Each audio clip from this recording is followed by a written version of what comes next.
The whole concept of fear is really the greatest workplace adversary that women face.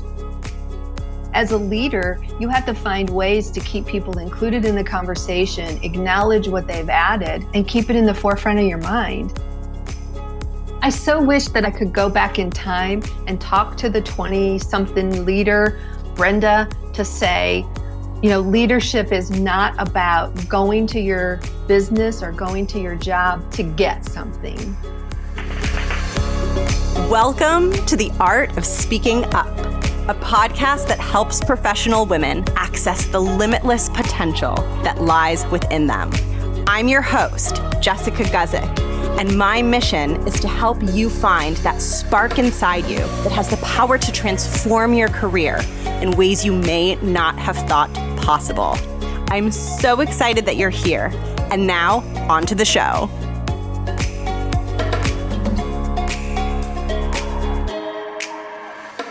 Welcome to the show. Thank you so much for listening. It's good to be here. It's good to have you listening. If you've been listening to the show for a while, it's so good to have you back. Thank you so much for supporting the show. And if you're new here or you're newer, it's wonderful to have you. My name is Jess. I'm the creator of this show.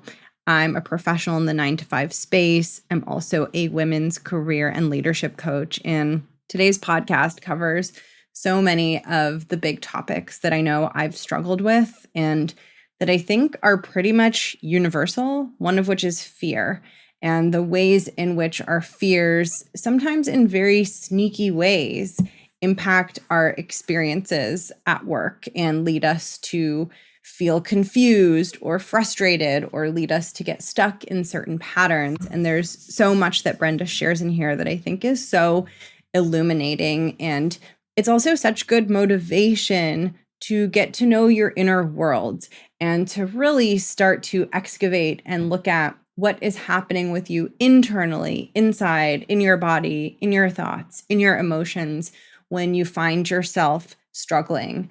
I think sometimes it can be hard to look at that. I can tell you from my experiences, when you start to really look at what's going on inside of you and what you're really thinking and feeling, when you get really honest with yourself, it can get a little scary and it can get a little uncomfortable. But when you do that work, you also start to release some of the pressure, releasing pressure on a valve. Because I think sometimes those darker, more difficult emotions and the self-loathing and just some of these harder, more painful things that I think we all experience as humans, we push them down, but then they pop up in other ways. And so if you struggle with insecurity or fear or using your voice or feeling confident or getting stuck in frustrating patterns that you're trying to break, I think that this conversation will be really, really helpful for you. And Brenda is a return guest, and I was so excited to have her back because the first time I interviewed her, everything she said really resonated with me. And she was so honest about her own stories. And you'll hear a little bit about her struggles with burnout and some of her career experiences. And she's just so insightful as a coach, speaking about some of the struggles that we all face in our professional lives. I think this one is going to be really helpful. Hopefully you'll feel seen and less alone as you listen to this. And I'm excited to dive in. Also this month, and always, but especially the month that this episode's coming out, come join me in the Facebook group because I'm doing some videos in there, trainings on stage fright and what to do about stage fright when you get it in meetings, whether you get it when you're leading meetings or participating in meetings. It's something that I know a lot of you are experiencing. It's something that I have experienced. Sometimes I still do. I have a lot to say about it. I've been through many, many, many iterations of that really intense fear.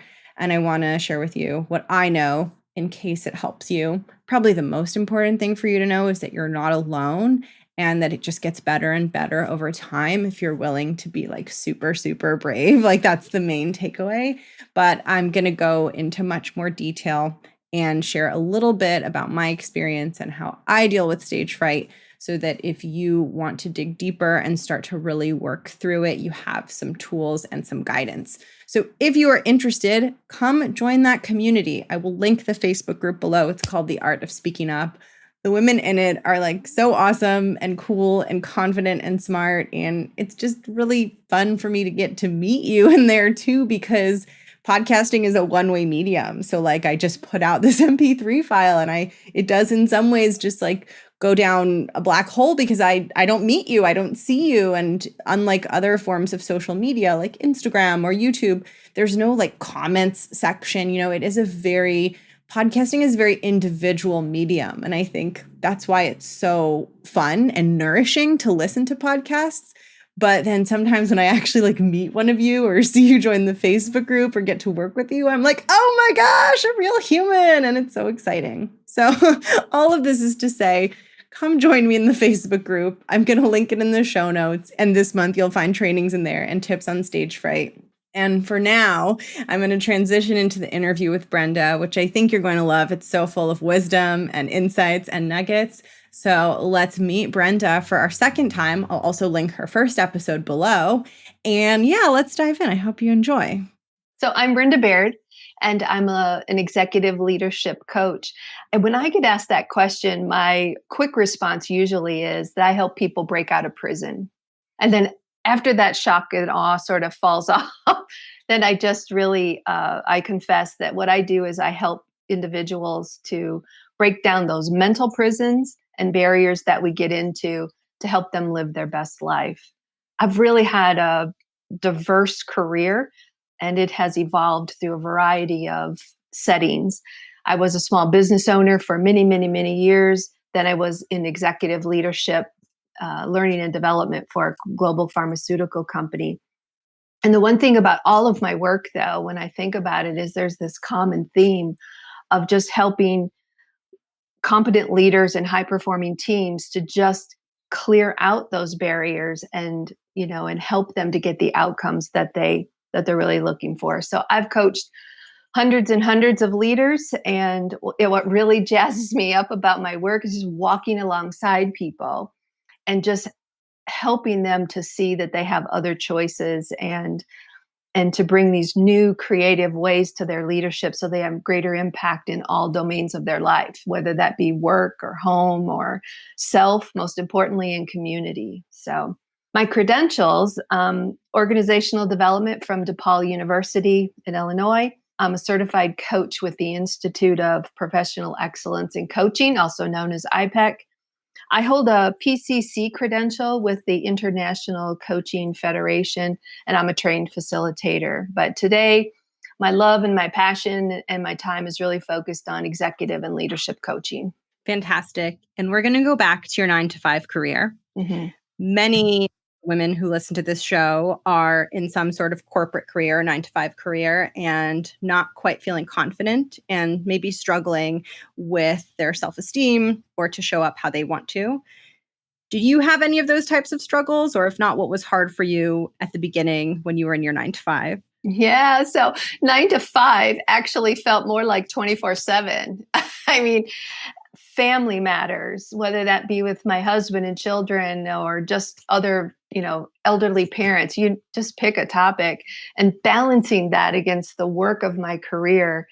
And then the other thing that always pops up for me is equality, making sure that I was being paid fairly and that I had the same opportunities as some of my male counterparts.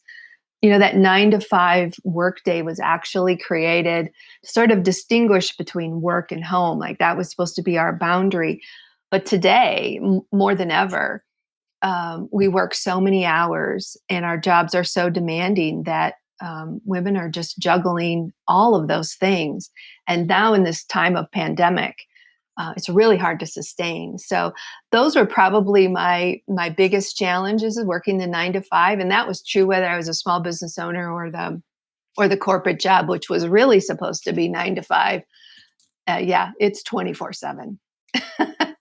And we're going to talk a little bit about fear and insecurity. Those are certainly things that I'm very familiar with. And as a coach, I'm sure that this comes up a lot in their work. I think one thing that I've been really interested in hearing from coaches about is sort of this disconnect between what people are experiencing and what's being talked about out in the open. So I think many people experience fear, experience insecurity, struggle with confidence. I think it's very common, but it's not talked about that much. You don't see a lot of open conversation around it. And I think that leads to people feeling alienated, isolated, and even ashamed because there's this illusion that I'm the only one struggling, that everyone else is okay. And I just wanted to get your take on that. Yeah. So what was coming up for me when you were describing that, the word loneliness just kept coming up and up again. And I can remember those days when I thought that nobody really understood what was happening to me. Nobody really cared the demands that were being placed on my time and what was happening to me. And it was just a lonely time. And I think what happens to us when we are feeling the intense loneliness of this phenomenon is that we tend to not want to speak up. We just sit and be quiet, because so often what comes up for us is this internal dialogue that often tells us that we're just not smart enough, or we're not worthy, or we're not good enough. Because if we were, we could have figured this out, right? Those other people look like they've got it figured out, and in reality, we're all of us are sitting around in the same loneliness, in the same lack of confidence, with the same struggles. So I think you're right. We don't talk about it because we oftentimes think we look weak or not smart. Yeah, and I have this theory. I'd be really curious to get your thoughts. I have this theory that some of it's coming from, I think, an outdated corporate culture that hasn't really humanized itself enough to acknowledge some of the softer human elements of the workplace, like the fact that part of growing and getting strong is struggling and being in really difficult situations. I found that a lot of times we focus on our professional development from the angle of, you perform well all the time, everything's always good. And yes, of course, we want to do good work. We want to drive results. We want to drive outcomes. But I think it's also really healthy to talk about, okay, what's coming up, what's challenging. And I feel like we haven't created a lot of space for that. And as a result, then I think it can build on our own perfectionism because we're getting those same messages. And so what I would like to say about that is that we as women need to remember that the constructs and the rules and the boundaries of career were established by men before we ever got there. And so we are now coming into this arena with those constructs in place, meaning this is how business gets done. And the thing about that is, as a female leader, we often approach problems and decision making in different ways. We also approach relationship to others in different ways than men. So we have to understand the boundaries in which we work in. We understand that empathy is one of the number one skills that we're seeing required for leadership today as this big shift is moving in corporate culture. That's the strength of a female leader. But oftentimes we can get in our own way. And we do that with some patterns that we get from how we were raised, the limited beliefs that we get from religion or culture or parenting.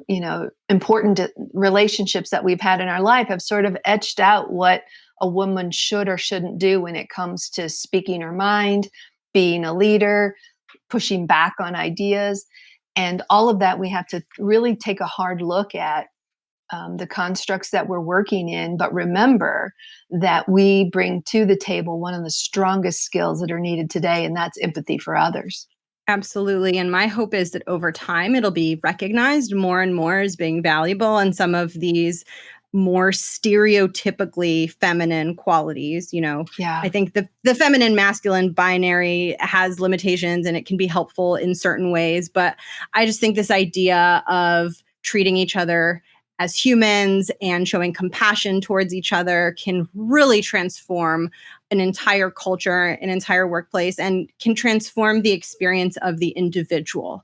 So the individual who's struggling or who doesn't feel confident suddenly feels like the people have their back, the people are supporting them, And then that's what elevates the performance, because all of a sudden you're not fearful anymore. You realize that you have the support that you need to grow. And I think that that's so important. Yeah, absolutely.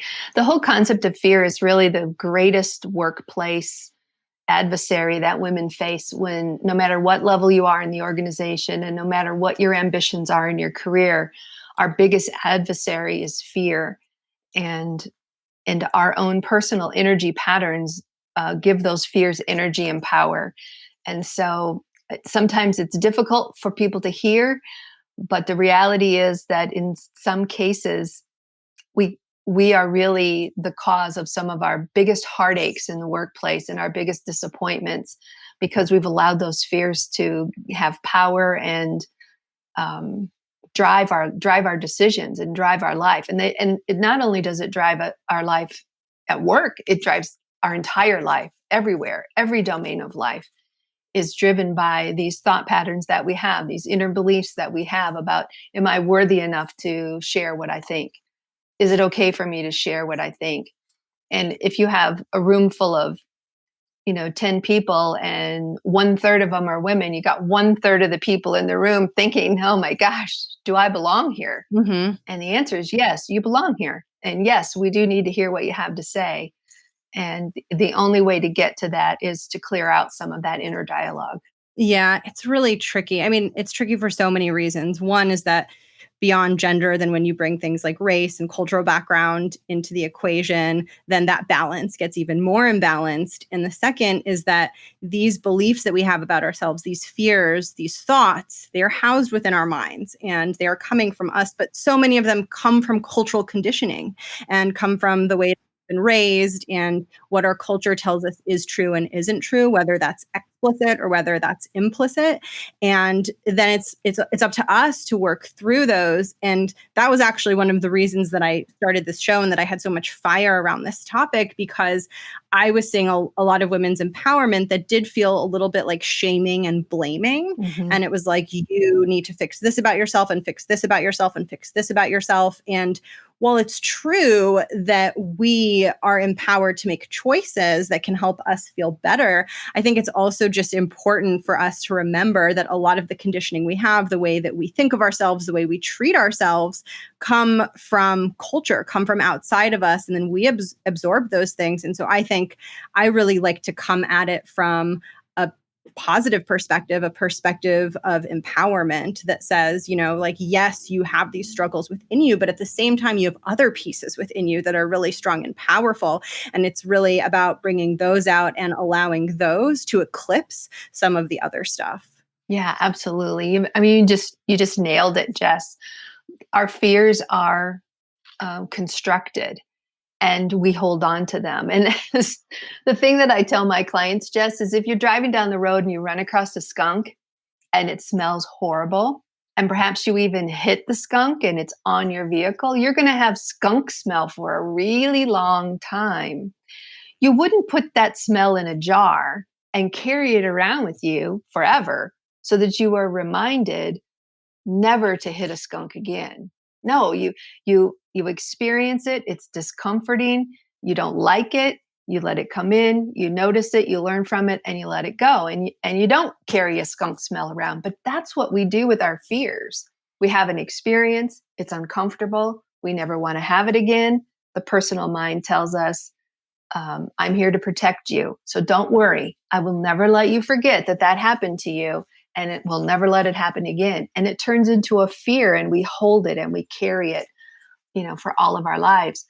What happens is when we're in similar situations, like you said, that fear actually gets stimulated. And I don't mean that the same event happens again. What I mean is an event happens that sort of stirs an emotion in us that feels similar to that day. And our mind kicks in and says, oh, and just the things it says to try to get you to stop. I mean, if you could just put those messages out on paper in front of you, you could see just how absolutely ridiculous they are. And we need to learn how to let those experiences we almost have to relive them and let them go so that we can have a clearer mind to make good decisions about what's happening in this moment. And I see it in every client that I have, the fears that they hold on to that they don't even realize. It's an unconscious thing. And when you can get them to experience it and really clear that out and then look at the experience at hand, it's typically never at all what they think. You know what's so interesting about the fear thoughts? So I definitely relate to that, like to when you write them down and you look at them, you realize they're very exaggerated. So it's like, oh, everyone's going to laugh at me or I'm going to get fired from my job. Like they can get really out there in terms of how unrealistic they are. Yeah. But I've also noticed for me, they sometimes show up as things that seem very true, very reasonable. And I don't even find that they're fear-based until I look really, really closely. So things like, a common one is sort of, if you're sitting in a meeting and you're one of the more junior people in the meeting, Yeah. I think it's really easy to make a very responsible case that you shouldn't speak up because you want to be respectful of the people there who have been there longer than you and things like that. But I find a lot of times when I ask myself, do I really believe from a logical perspective that I shouldn't be speaking in this room if I'm in this room? Like, no, that doesn't make any sense to me. So why does it make sense to me when I'm sitting in the meeting? And part of it's because I'm afraid. So I'm adopting that belief system that feels really reasonable. That's allowing me to keep quiet. So those fears are really real. They're fears that come from our life experiences. But when I have clients who experience something like that, where, they're saying that they don't speak up in a meeting, I have them journal these questions to just really get a feel for what's actually happening for them. So the first question is, I'm afraid of, and they fill in the blank. The second one is, this fear is caused by, fill in the blank. As a result of not dealing with fear, I am. And the fourth one is, if I take constructive steps to address this fear, fill in the blank. And so some examples of this is, what am I afraid of if I speak up in this meeting? Well, I'm afraid I might get fired. Seems like a very extreme thought, but it's very, very real to some people. This fear is caused by the fact that I don't get any kind of validation from the people in this room, or praise or recognition could be. And as a result of not dealing with this fear, I am completely stressed out. I'm overeating. I'm not sleeping. I'm gaining weight, fill in the blank. If I have take constructive steps to address this fear, almost all of my clients will tell me their quality of life improves, that they'll just have a higher quality of work life as well as home life. And that's just really what I found. So identifying the fear and seeing how that holds you back, because that fear is actually driving our life, not only at work, but at home. And so when you can identify it, know where it comes from, and release it, then your quality of life just becomes better. So we don't want to listen to that personal mind of ours that creates that inner dialogue. We can't shut it off. We can't fight it, but we can tune it out and listen to our intellectual mind that's going to come up with the creative ideas that you need to share in the room, that yes, they need to be heard, and yes, you should share your ideas. And one of the challenges we have as women is that we tend to think that if we share an idea and it doesn't get, adopted by the team or great praise about it, that somehow we're a failure. And so that keeps us from sharing those ideas. But if you just would observe for a moment the men who sit around the table with us, they're all often sharing ideas that are lame-brained, as we might want to call them. And we might even say that in our own minds, that's a lame-brain idea. And that judgment just fuels the fear that if we speak up, we'll be judged as well. And so there's a very complex thing that's happening here. But the reality is, sharing your ideas, you won't know if it's a good idea unless you share it. And it's okay to share it. And it's okay if your idea is, shot down or not adopted, or, people don't grab hold of it as the most genius thing that's ever happened in the world. For women in the workplace and women who are growing in their careers, the not speaking up is the bigger obstacle to their advancement than speaking up and expressing something that doesn't get fully adopted in the room. Yeah, I mean, I've started to think of sharing bad ideas as a leadership skill. I don't think that you can advance or get to a higher level of leadership it's not about only sharing good ideas. It's about not having that level of inhibition when you're in a room having a discussion. And I think also what could be helpful for people to understand and think about too is that different discussion formats require different levels of precision. So, like, for example, if a CEO is giving an earnings report to the public, right? Every idea that's shared needs to be good. Yeah. Otherwise, there could be major consequences. But if we're, the six of us in a room having a meeting about a project that our team is about to start, and we're figuring out how this is going to happen, that is a space where the quality and the precision of the ideas should not be so high, because it's actually going to prevent the discussion from happening. And so I think what we really need to remind ourselves is that messy discussion is part of it. And to fully participate in those messy discussions, you have to be sharing messy ideas, messy questions. And that's something that you need to get comfortable doing, because as a leader, you're going to be in those rooms and you are expected to participate. And there's no secret formula for only sharing something correct. Yeah. I'll tell you, when I was the director of learning and development, and I pulled teams together to help solve a problem, when I pulled them into the room, I never once thought that someone in the room is going to have the answer, or that this group of people, they know what to do.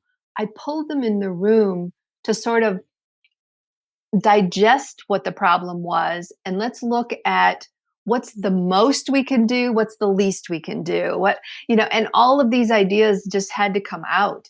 And if someone said something that was, this is the most we can do, and we didn't have budget for it, or if it wasn't realistic, or we're kind of ahead of ourselves, as a leader, you have to find ways to keep people included in the conversation, acknowledge what they've added, and keep it in the forefront of your mind.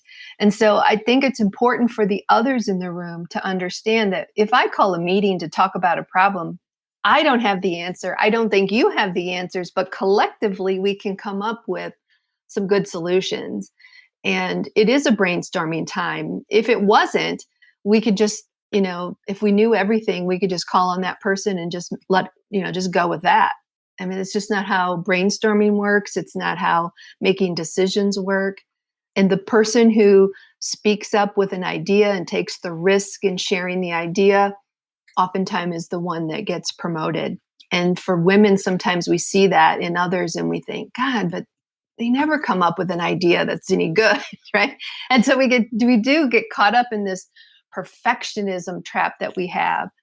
And the problem with that perfectionism, that's a whole nother topic for a whole nother day, Jess. But so many times as women, we are perfectionists. We cross every T, we dot every I, we're overly prepared. We master our jobs to the point that we are not replaceable, right? And what I'm here to tell you is men don't face work like that.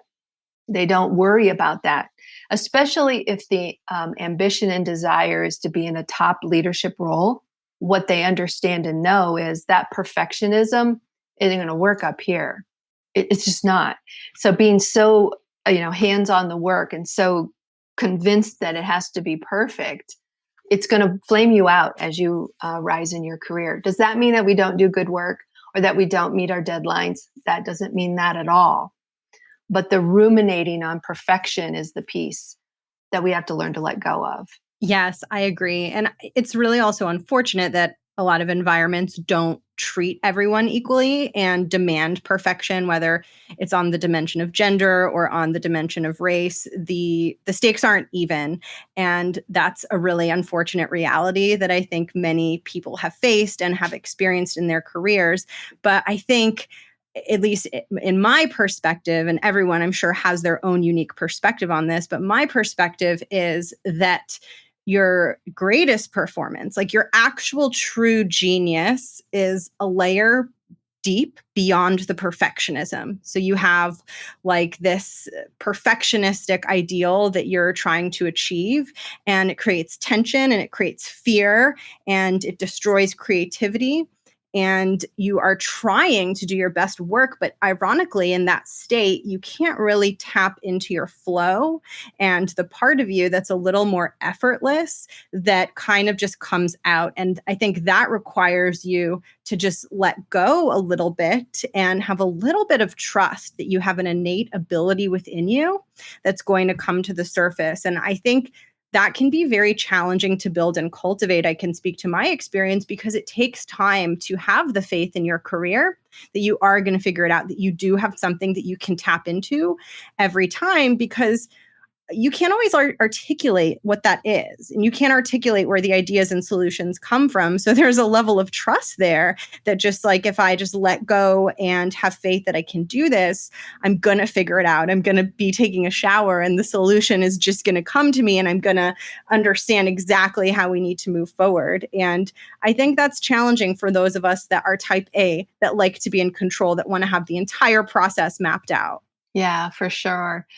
I actually, when coaching female leaders through situations similar to that, the two most important things that I hope they get from our coaching sessions, one is this important awareness, Jess, that everything that happens to us in the outside world is not about us. That sometimes is a revelation that gives such relief to women, because we have internalized so many things through these held beliefs and fears that we hold, that we think we somehow are the causation of all these things, of everyone's bad behavior. Somehow I have to act a certain way to prevent that from happening again. And to have the awareness in those situations that I have no control of all this out here. It has nothing to do with me. That has everything to do with them. And what's driving their behavior, we have no idea what that is. And the second thing that is important in what you said is those inner messages that you're hearing, they're not you. They're not the real you. They're this personal mind that's been constructed out of our fears. And to keep that in the forefront of our memory, that my world experiences are not about me, and this inner voice is the construct of my fears. And to keep that in the forefront can move it aside. It helps relieve the distractions that help us from being, they prevent us from being creative and expressing ourselves and being confident in what we think, because we're so preoccupied with, what that personal mind is trying to tell us.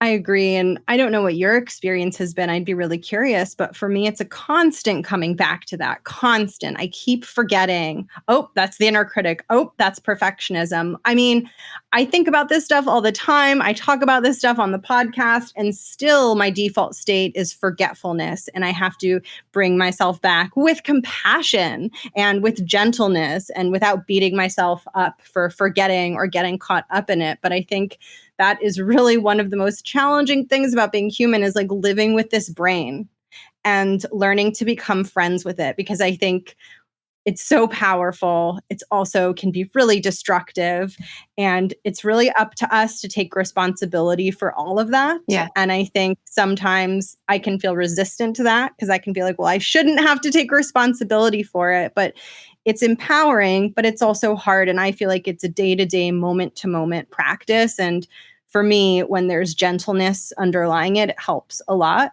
because it feels like we're all babies learning to walk in some ways, as we remember to get out of this thought paradigm that we're in that tells us that we're not doing good enough. Yeah. So what came up for me as you were expressing yourself, and it's so beautiful, I think a lot of women are going to identify with what you just said, is that why does this keep happening to me? Why does this keep coming up for me? And the truth of it is that whatever the fear is that you've bottled up alongside your skunk smell, you haven't let it go yet. And so the mind triggers the emotions, and the emotions then send off, yep, you're right, here it is again. And the messages just grow. So it takes a bit of work, but the workplace is the absolutely perfect place for us to explore that and understand it. And oftentimes we get stuck in our heads. And so in order to clear that out, really what has to happen is we have to drop down into our heart. That's for men or women. You have to drop down into your heart to say, what's really true in this situation? And what is it that I'm feeling right now? And where did that come from?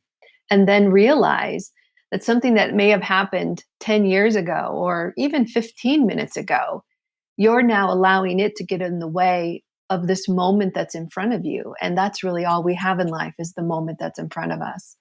And so you're not unique in what happens, but it's what I hear often is this, oh, why does this keep happening to me? And it's because you haven't opened that jar and said, out, okay, this happened to me. This is what I can learn from it. Now I'm going to let it go. And for me, what I have to do in those moments of times when I'm reminded of something that was discomforting or something, sometimes we want something so badly even that we push so hard to have it happen, is to just drop down into my heart space and think of something that's so very dear to me. And for me, that's my granddaughter. She's 18 months old. All I have to do is look at a photograph of her or think of her in my mind, and I drop into my heart and I smile. It's automatic. And so I recommend everyone find your thing, whatever it is. If it's a view of nature, if it's a family member, if it's whatever it is, and think of that when you feel like this is happening to me again. It can drop you down into your heart space, and you can then feel the emotion and let it go so that you can be fully present for the moment in front of you. Especially at work, if you're all that stuff, you won't even hear what someone else has to say. You could even be one of those people who's repeating what's already been said in the room, just formatting it in a different way, and the whole group looking like, didn't we just talk about that? Because you didn't hear it. You can't hear it if you're distracted by these inner messages. Yeah. Well, first of all, like if I had heard that in my 20s, I would have been like, no, that's the wrong advice. I would have been like, no, I just need to get better at my job. Yeah. Like I'm just not good at my job. I just like, it's me. There's no heart space. And now I'm like, yeah, that's literally the answer to everything. Like that's what we all need to be doing. That needs to be a skill that we're evaluated on in our performance reviews. I just feel like the more that we all do this, I think the more we create healthy culture. And I think the more we remember that we're all human and we're all going through struggles. We all have things that are difficult. And I think sometimes we forget that and it puts us in the opposite space. And I think when you can slow down and come back to that, I think like that's the actual definition of leadership, is accessing that within you, because that helps you view any problem or situation from a completely different lens, completely different angle, such that you're going to see solutions that you absolutely could not see before you got into that state of being. Yeah. I so wish that I could have gone back. I could go back in time and talk to the 20 something leader, Brenda, to say, leadership is not about going to your business or going to your job to get something. You're there as a servant. You're there to serve others. And as leaders, we're there to serve the employees around us, the team we're leading, the project we're leading. We're there to serve. We're there to bring the most to everyone. If we go to work to get something, we got a snuck smell that we're carrying around with us. And what I mean by that is if I go to work to get money so that I can impress others with what I have, if I go to work to fund some recreational thing that I think brings my status up, if I go to work because I want to be the CEO someday and I want to have a title and I'm going to graduate from college and I'm going to be really important and I'm going to show the world, if we go to work with those intentions, we will burn out, we will flame out, we won't be as successful, and we will change jobs because we are not happy. And what I'm here to say is leadership is about going to work to serve others. And it is the greatest gift we've been given in life, is to go to work to serve others. And when you do that, you will automatically get the promotions because people will see you as a contributor. People will see you as a builder. You'll be just viewed in a different light. Yeah, I I love that. I find that service mindset, and I think it kind of is like a cousin of humility too. I feel like they come together a lot of the time. But whenever I'm in that place of service, I just feel really good inside. And it's interesting. Like I feel very lucky because my first job that I had was a firm, so it was client service. So we were really, really taught what it means to be serving your client. Yeah. And I think I brought that with me everywhere and just always had the mindset of who's my client. And it always made me feel really good. And it makes it feel also like the work is not just about the work, but it's about the people. And I'm personally much more motivated by people and by what you can create for other people. And I think that that's really important for anyone who's listening to really think about and reflect on, because I think sometimes when we don't feel confident, we get really focused on our work product and the output that we're creating. And we forget that a lot of the value that's being added is through how we relate, how we connect, how we show up, our presence, our energy. And I would say that's at least 50% of the equation.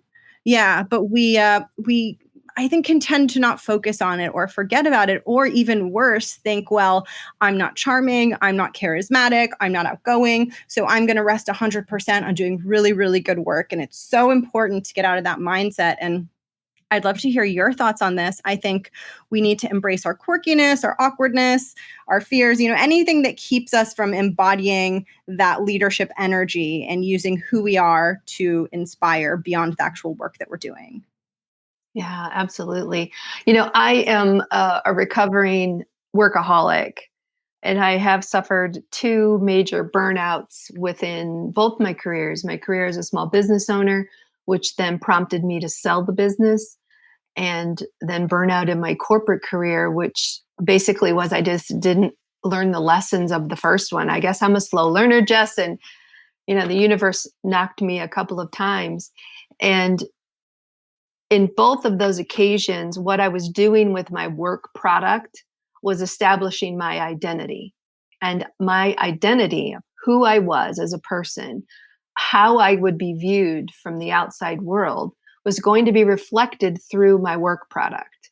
And what happens to us over time is we will do something and we get validation and praise, and it feeds that fear. There it is. That's what you're looking for. Let's get more of that. And it becomes a pace that we just simply cannot sustain. And so the hard lesson for me was learning that the title I had, the work I did, was all my identity. And I had to spend a great deal of time reflecting on who was Brenda if she didn't have that business, and who was Brenda if she didn't have that corporate job. And without that praise and validation, am I the same person? And the answer to that is yes, and I am. And I've done enough work today to tell you that I am the one who observes this life that I've been given. But that took a lot of work to get there. In the beginning, if someone had said, "Who are you?" I would have said, "Well, I'm the director of learning and development for a global pharmaceutical company." I even did it today when you asked me to tell people about myself. These are the things that we hang our hats on. It's also the thing that can drive burnout, and it's not sustainable. And so getting really clear about who we are as people and going to work as a servant it doesn't mean that our work is less important or that we don't achieve great things. We do. We just do it with a much less stress environment and a lot less rumination over, oh, I should have done more, should have crossed that T better. Oh, I forgot to do that. I have a client who ruminates about everything from how she introduces herself to decisions that she makes at home. And it literally, it's exhausted her. She's so worried about offending others. She's so worried about, saying the wrong thing to people. And the question that I'll say back to her is, so you went to this meeting and you introduced yourself and you mentioned that you have more years of service than the other one. This is a real live example. She ruminated about that for days. And I said, so tell me then, how long do you think the person in the room ruminated about that? They didn't. They don't care. They didn't care. They weren't offended. If you were worried about it, you bring it to them. You say, did I offend you? They say no or yes. You deal with that and then you move on. But to think about something so silly as that, and it's not silly when it's happening to us, it's real and it's painful and it's discomforting and it's all consuming. But we burn all that energy on that, and it takes away from the ability to think creatively or to make solid decisions or to even find ways to be creative outside of work. Totally. And the wild thing about that I think about a lot too with rumination is that our minds aren't even employing any sort of objective logic when they decide what to ruminate about. So, like, I'm not saying that she did, but she might have said some other random thing that offended someone that she has no idea that she said, and she's not ruminating about it because that's just not her mental patterning. So the outcome that we're trying to control, it's not controllable, but we're just picking these random things. So it's wild to see when someone gets really stressed about something that wouldn't stress me out, but then I get stressed about something that wouldn't stress them out. Our minds are really so subjective, and it's so easy to forget that. Yeah, that personal mind is there to protect us. And if we can remember that, and it will tell us stuff that doesn't make sense. One minute it'll say something, and the next minute it'll be something totally contrary. You just can't listen to it. You have to find a way to tune it out and stay centered and focused and not listen to it, because that's not who we are. And that's not even the situation at hand. It's a constructed protection mechanism to protect us from all the things we have in our jar. Yeah, it's almost comical sometimes when you see what your thoughts are saying and how they're contradicting each other, and sort of like, Yeah. you'll be scared of one thing and then you'll like fix the thing, and then it'll find a totally new thing to be scared of. And then after a while you start catching on and you're like, wait a minute, like you're not making sense anymore. Yeah, right. That's right. And I just want to quickly go back to burnout, because I think with the situation that we're in right now with the pandemic, it's creating a lot of stressors in people's lives. And I just wanted to get your thoughts as someone who's been through a couple different cycles of burnout. If someone's starting to feel really drained, really physically, mentally, spiritually exhausted by what's happening, are there any small steps or tidbits of advice or encouragement you'd want to share with that person? Yeah. So, I really define burnout from my own experience as expectations that we have from the belief systems that are not authentic to what is true for us.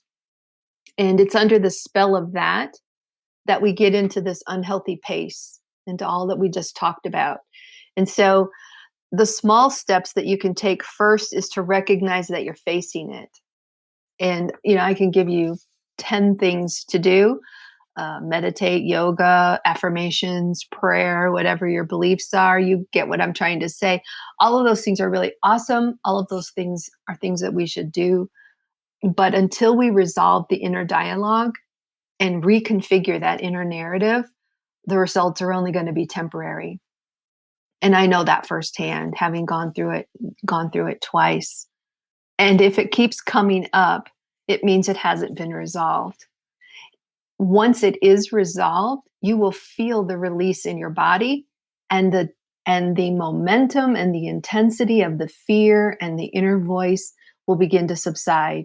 It will never go away, but it will begin to subside. And it is in that process that you can regain your life, particularly in these times of burnout. So, this is a particularly strange time. And I don't have any answers for it because it's all so new. All I know for myself is that just reflection on the dialogue that I hear, and just saying to myself, what is true about that? What is it I need to learn? What is the emotion that I'm feeling here? And then just let it go. That's my go-to. And it's been that way for me for years. And it's also working in this environment. All of this is temporary that we're experiencing. It's all temporary. Long, but temporary. Long, but temporary. Yeah. Yeah. And with that, I wanted to ask you what it's like to work with you and where listeners can get in touch. Oh, yeah. They can go to my website, which is brendabairdcoaching.com.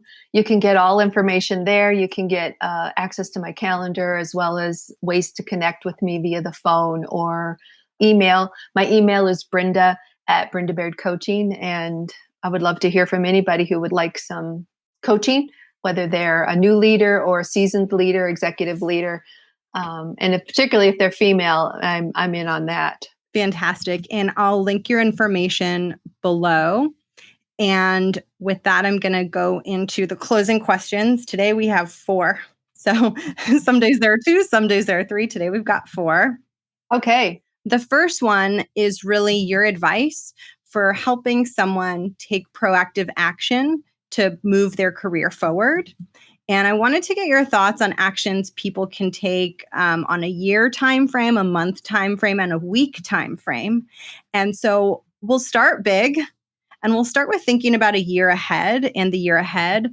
What is something that they can do across a year to really begin pushing their career in the direction that they want?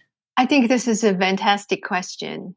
And the reason that I think it's fantastic is I would bet that all the women who listen to your podcast are what we call self-improvers, right? They listen to the show, they're going to do these things I say for the year, for the month, for the whatever, because they're always looking for ways to improve.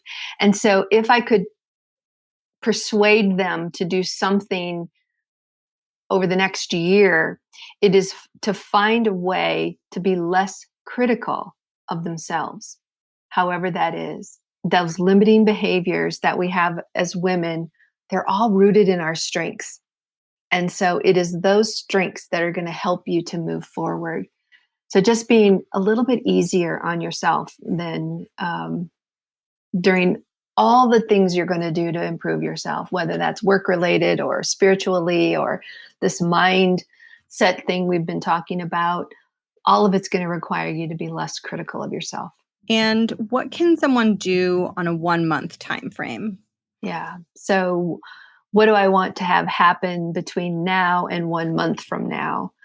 I don't know that I can answer these questions, Jess. I guess because of my coach training, what I know is that the answers to these types of questions are inside of each one of us. So I can tell you what I'm going to do. I can tell you what's right for me, but only the women listening are going to know what's right for them. And so I would say the next question is going to be this week or this month is to reach out for support, because all the work that we're talking about cannot be done by yourself. Your brain, your mind, all these things that we say to it, they're so ingrained in us. And we're holding onto our jar so tightly that you can't ask yourself the questions that are going to help you to take a look at it through a different lens, take a look at it through a higher energy, any of that. You need someone to walk you through it. So this week, this month, hire a coach, especially if you're struggling or if you feel like you're edging right to the edge of burnout. Now's the time. Yeah, it's really also interesting because I think sometimes coaching is about the coaching, and I think sometimes it's also about the relationship with the human, which is really fascinating because as a very logical, analytical person, I sometimes resist that and think, oh, I should be able to do everything on my own and I know what to do. But you can't really underestimate also emotional support and non-judgment and compassion, because we don't always get that in the amounts that we need and in the ways that we need. And I think that can really do wonders for a person's spirit to have that dose of just, it's like this safe place to come back to. Yeah. And I think that's what coaching brings. As a coach, I'm not a best friend or have a friendship relationship with my clients. What I have is an honest, safe, trustworthy place of relationship where they can come and express things that they can't express somewhere else and know that no one's judging.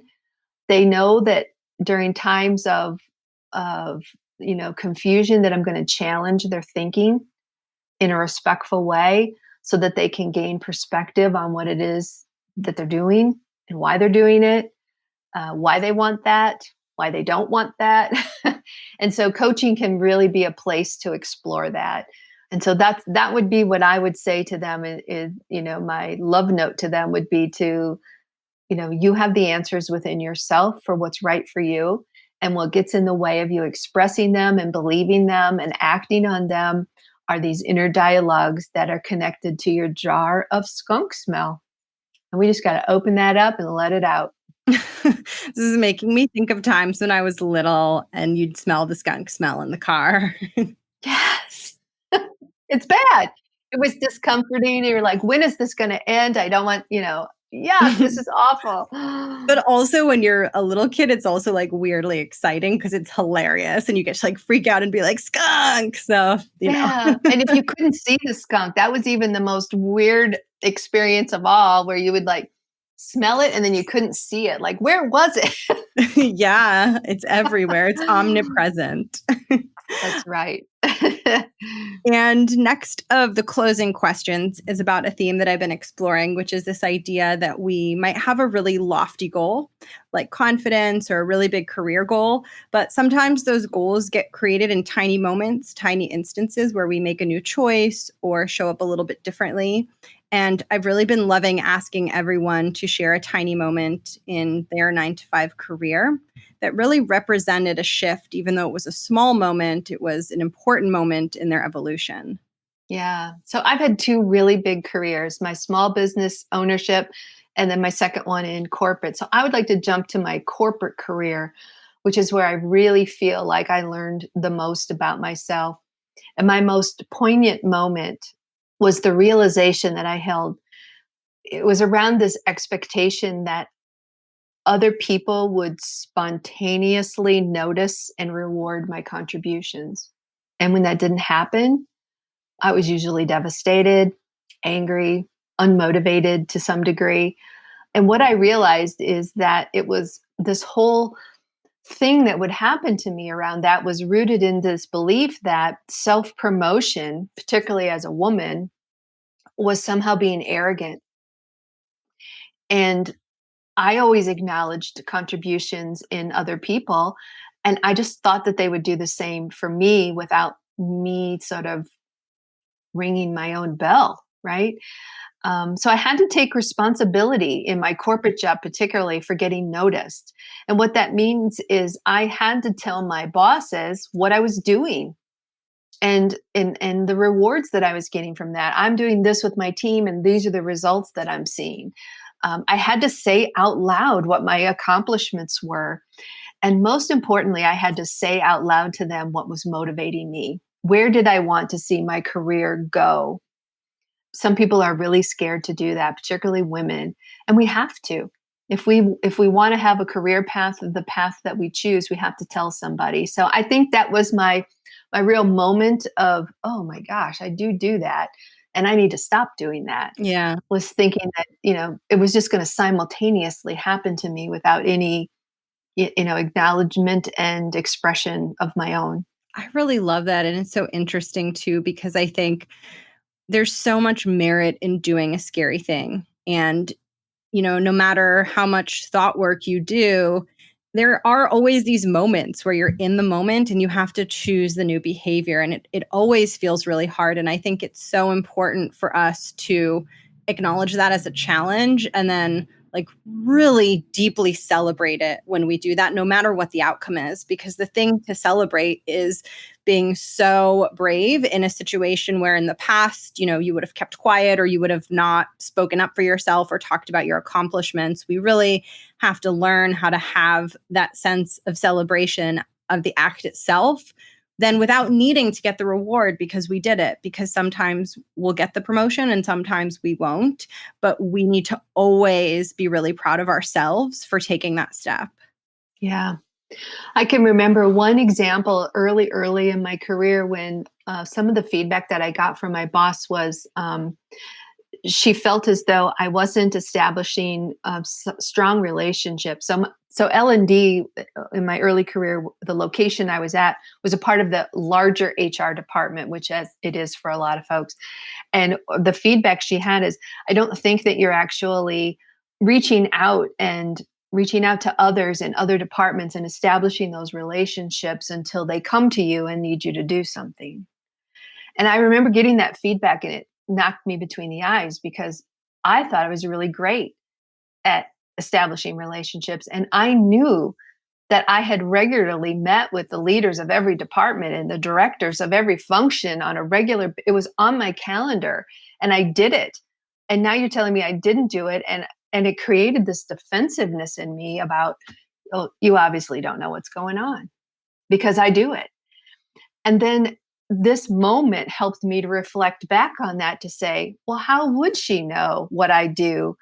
How would she know my calendar? How would she know all of my meetings if in those one-on-one meetings with her, if I didn't say, hey, just so you know, I met with this director and we just talked about, we're here for you or whatever. She would have known then that I was building relationships, and that even though these people were singing my praises, this was the feedback I got. So it's just one of those subtle examples of telling people what you do, expressing some of your accomplishments. And my accomplishments was I had strong relationships with those people. Yeah. I remember really struggling with this, and also just really struggling like in job interviews to talk about accomplishments, talk about things that I've done. And one thing that helped me a lot was to always start with the one that I'm really, really proud of. So like the one that really stirs emotion and pride, because then that would help me cascade into the other stuff too, that felt sometimes more uncomfortable to talk about, or felt like that, that sense of fear that we often feel of, like, who am I to talk about what I've accomplished? Yeah, right. Who are you to talk about what you are accomplished is only you can talk about what you've accomplished. We just have to reconfigure these thoughts that we have in our minds. And that's a classic, beautiful example of that. So if the inner message is, who am I to, tell somebody what I've accomplished? You have to rewrite that to say, I am the one who needs to tell everyone what I've accomplished. Absolutely. And it takes time to get there, and it being hard in the present is not a sign of what the potential that you have to get to in the future. So if someone's in a place where it still feels hard, that doesn't mean that it can't start feeling less hard as time goes on, and as you recognize that and do what you're saying, which is try to shift the story to one that is more empowering. That's right. That's right.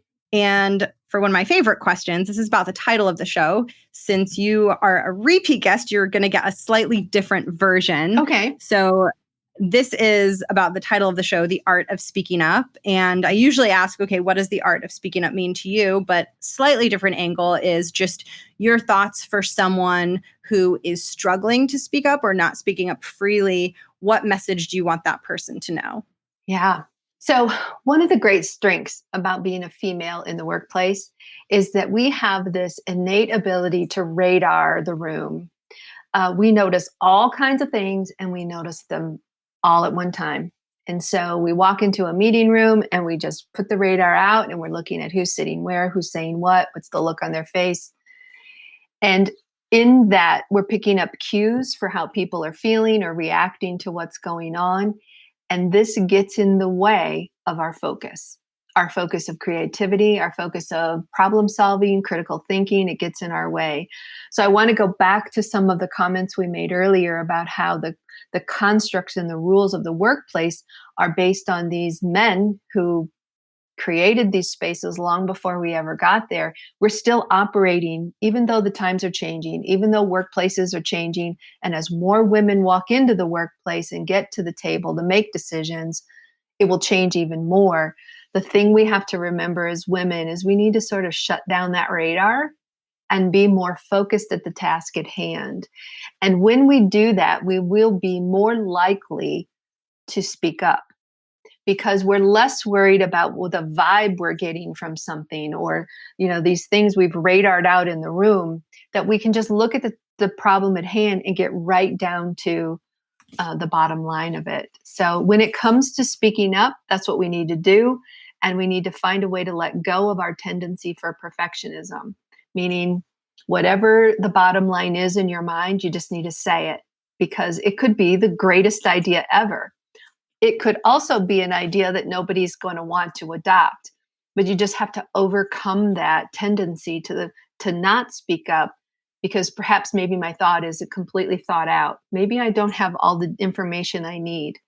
And you certainly don't want to start your expression of an idea with, I haven't really thought this idea up and I just want to share it. No, just say it. Just say, this is my idea. Being open to taking the risk that your thoughts and ideas are worth sharing is true. It's because it is true. Your thoughts and ideas are worth sharing. So be open to taking that risk. Yeah. And it truly is a risk, and risks feel scary. The definition of risk is unknown, and the definition of risk is downside. And also, a risk partly exists because it can create upside. And I think sometimes we want the upside without the downside, but part of the growth is in accepting the fact that there are going to be some uncomfortable moments. There are going to be some times that don't work out as well as others, but that's the point. The point is to put it out there anyway. Yeah. I can't tell you how many workshops I've done just where I ask the group to tell me what are the qualities of a solid leader. Risk taking always comes up on that list. Yeah, of course, because how can you ever change anything if you're not willing to take a risk? And even in micro ways, if you're not willing to take a risk in a meeting or in a conversation, then you're going to limit how innovative your contribution can be. You're only going to contribute vanilla things. And if you are not ever willing to share the weird thing that you just thought of, and not all the weird things are good. Sometimes they're just weird, but like 1 in 10 weird things is really good. And you got to share the other 9 sometimes, I find, to get to the 10th one. That's the sweet spot. Yeah, or sometimes the weird idea triggers something in someone else and they add to, or you hear a weird idea from someone and then you can add to, and the great idea is formed. So, be open to taking the risk that your thoughts are worth expressing and sharing, because they are. Oh, I fully agree. Yeah. And as soon as someone shares a weird idea, I feel like in everyone's head, we all think, oh, so weird, like weirdness is on the table. Now we can all share our weird ideas. It's a gift to the people around you. That's right. Yeah, that's definitely what I need. So me too.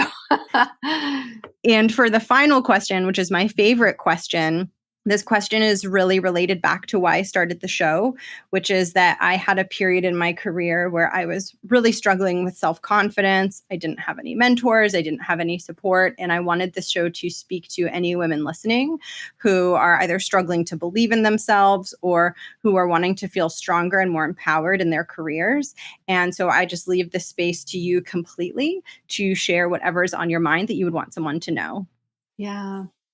So I guess I just want to leave a love note. If I could just write it on a Post-it and stick it on everyone's phone or laptop or mirror in the morning, is to say that you really can't fix these inner problems, call them problems, with an outer solution. And so I just write that down. I cannot fix my inner problems with an outer solution. And you cannot do the work alone. You have to seek support. And that support can come in a variety of ways, a trusted colleague, a mentor, or a coach, or whatever it is, but you really can't walk it alone, because you can't objectively think and strategically ask yourself questions at the same time. So everything that happens at work is absolutely a chance. It offers us an opportunity to have full examination of ourselves. Imagine going to work every day feeling energized and excited, ready for anything that comes your way. That really is a possibility for all women who choose to have a career. And you can transform the way you think when you transform your concept of work and how you operate in it. And so that's my love note, Jess, is I just want to help to show people how they show up in the world and for them to see that they have choice, to do it the way that they think's best for them, and to be in peace with that. Thank you so much, Brenda. One last thing that I want to share. I mean, today I'm reflecting a little bit on the loss of Ruth Bader Ginsburg. And I know this will quickly date this podcast, but it's just on my heart. she has so many quotes that are so profound when it comes to women and equality and rights and discrimination at work and things of that. But she has a quote that says, real change, enduring change, happens one step at a time. And I feel like that sort of ties up everything about our time together today, the things you can do one step at a time. And one step will give you relief in one area and it'll allow you to take the next step. So thank you so much. May Ruth rest in peace. And thank you so much for having me on your show. I love it. Thank you, Brenda. Thank you so much for tuning in. I would love to hear what you thought about this week's episode, so feel free to reach out to me. It's always such a joy when I hear from you. And I'm also going to link Brenda's website in the show notes so that you can go and check out the work that she does. A big thank you to Brenda for coming back on the show. And come join me in the Facebook group.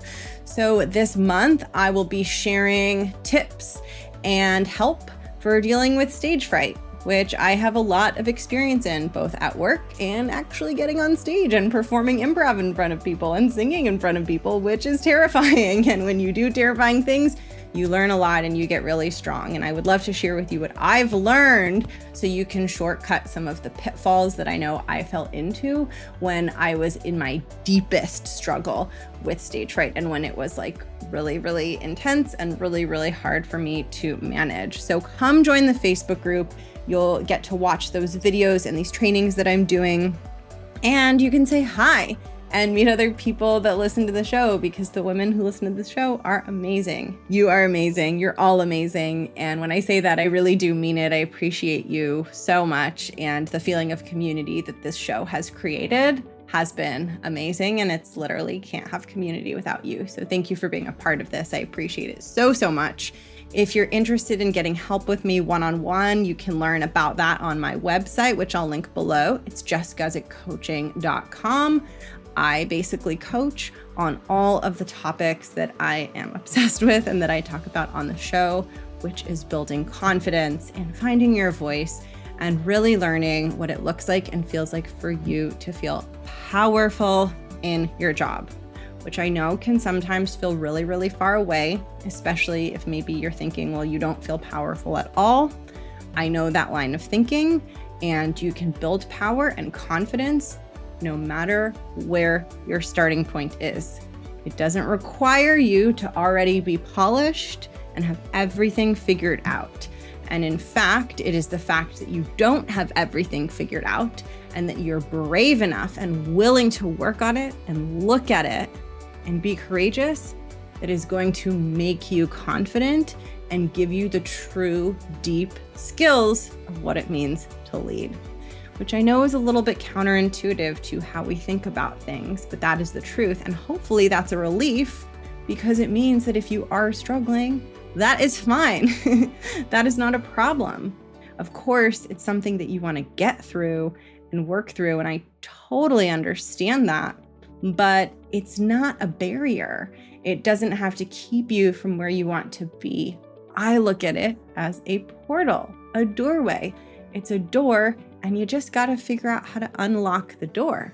And once you've unlocked the door, not only are you past the door and on the other side of it, but you've also built the skill of learning how to unlock your own doors when you get stuck. This is why it's okay to struggle. Everyone does. You can't avoid it, so you might as well embrace it. But also, never ever worry that because you struggle or because something is hard, it means you can't get to where you want to go. That is simply not true. You can get to anywhere you want to go to as long as you are willing to do scary things, which is not always easy. That's why getting help can be so effective, so that you don't talk yourself off the ledge and hold yourself back. If you're interested in learning more and you're interested in working with me, I will link my website below.